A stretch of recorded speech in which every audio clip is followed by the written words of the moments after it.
ষষ্ঠ উপজেলা পরিষদ নির্বাচনের দ্বিতীয় ধাপের ভোট গ্রহণ শেষে চলছে গণনা। ভোটের ফলের খবরাখবর জানবো সহকর্মীদের কাছ থেকে। প্রথমেই যেতে চাই কক্সবাজারে।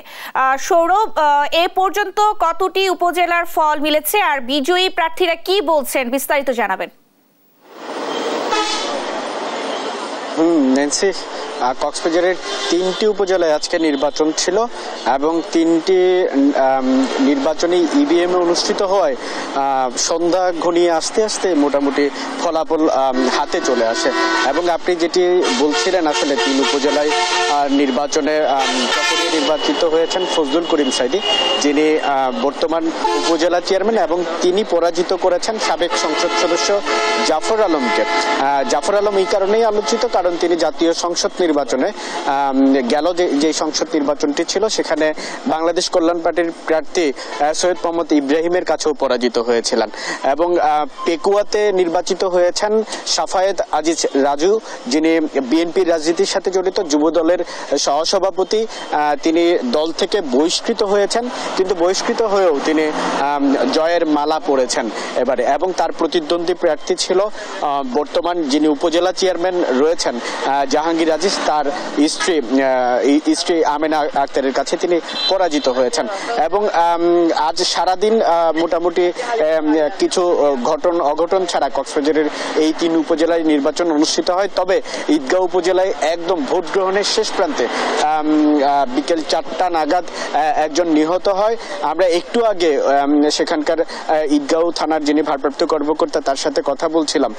তিনি জানান যে এই ঘটনায় তারা তাদের পরবর্তী যে আইনি প্রক্রিয়াগুলো সেগুলো শুরু করেছেন এবং যে নিহতের মরদেহ ইতিমধ্যেই সুরতহাল প্রতিবেদন তৈরি করার পর তারা ময়নাতদন্তের জন্য কক্সবাজার সদর হাসপাতালে পাঠিয়েছেন এবং এই ঘটনায় জড়িতদের আটক এবং গ্রেফতারের জন্য তারা তাদের যে অভিযান সেটা শুরু করেছেন। তো নেন্সি, কক্সবাজার থেকে আমার কাছে এই ছিল সর্বশেষ।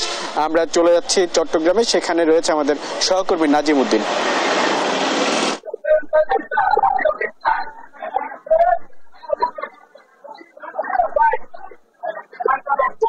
আপনি যেমনটা বলছিলেন, আসলে এই যে চট্টগ্রামে উপজেলা নির্বাচন শুরু হয়েছিল সেই হাটাজারি এবং গ্রামীণ নির্বাচন অনুষ্ঠিত হয়েছে এবং কিছু সংঘর্ষের মাধ্যমে নির্বাচন শেষ হয়েছে। আমরা যদি দেখেছি ফটিকছড়ি উপজেলা সাধারণ সম্পাদক রয়েছেন নাজিম উদ্দিন, তিনি এখন পর্যন্ত বেসরকারিভাবে এগিয়ে আছেন। পাশাপাশি হাটাজারি উপজেলার মধ্যে আমরা যদি অফিসিয়ালি যেটা ঘোষণা দেওয়া হচ্ছে, এখন পর্যন্ত 106টি কেন্দ্রের মধ্যে 78টি কেন্দ্রের ফলাফল অনুযায়ী উপজেলা অনুযায়ী যিনি সাধারণ সম্পাদক রয়েছেন সোহরাবুদ্দিন চৌধুরী রহমান, উনি প্রায় 1,000 থেকে 2,000 ভোটে এগিয়ে আছেন। তবে বিভিন্ন মাধ্যমে আমরা যে খবর পাচ্ছি এবং বিভিন্ন অসমর্থিত সূত্রে যে খবর পাচ্ছি সেটাতে আরো যে প্রার্থী আওয়ামী লীগের সাবেক সাধারণ সম্পাদক চৌধুরী এগিয়ে আছেন বলে আমরা জেনেছি। আপনাকে একটা বিষয় বলে রাখি, চট্টগ্রামে 4টি উপজেলা নির্বাচন হলেও চট্টগ্রামের রাউজানি উপজেলা আসলে নির্বাচন অনুষ্ঠিত হয়নি, কারণ রাউজানি উপজেলায় উপজেলা পরিষদ চেয়ারম্যান, ভাইস চেয়ারম্যান, মহিলা ভাইস চেয়ারম্যান সহ যারা আছেন তারা বিনা নির্বাচন আসলে জয়ী হয়েছেন, সেই কারণে সেই উপজেলা নির্বাচন অনুষ্ঠিত হয়নি। হাটাজারি উপজেলা যে নির্বাচন অনুষ্ঠিত হয়েছিল সেই নির্বাচন আসলে দুপুরের দিকে একটি কেন্দ্রে সংঘর্ষের ঘটনা ঘটে। সংঘর্ষের ঘটনায় 15 জন আহত হয়েছিল এবং একজন হয়েছিল বলে আমরা দেখেছি। পরে পুলিশ এবং ফায়ার সার্ভিসের কর্মীরা পশ্চিম নিয়ন্ত্রণ। এখন পর্যন্ত আমরা যে হাটাজারি উপজেলায় রয়েছে সেখানে উপজেলা পরিষদ যে হলরুম রয়েছে, এখন সহকারী কর্মকর্তা উপজেলা নির্বাহী কর্মকর্তা মুর্শিদুজ্জামান ফলাফল ঘোষণা করছিলেন। এখানে আমরা রয়েছে, এখানে প্রার্থীরা আসছেন।